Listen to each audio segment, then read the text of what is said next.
Приехали на установку. Установка сегодня у нас в городе Рудный.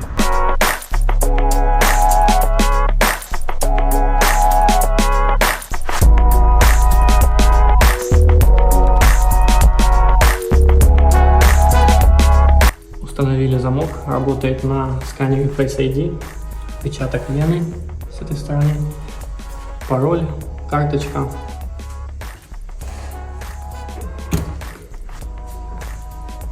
С внутренней стороны открывается нажатием на кнопку. Также можно повернуть ручку. Нажатием на кнопку можно посмотреть, что находится за дверью. Начинаю сдвижку.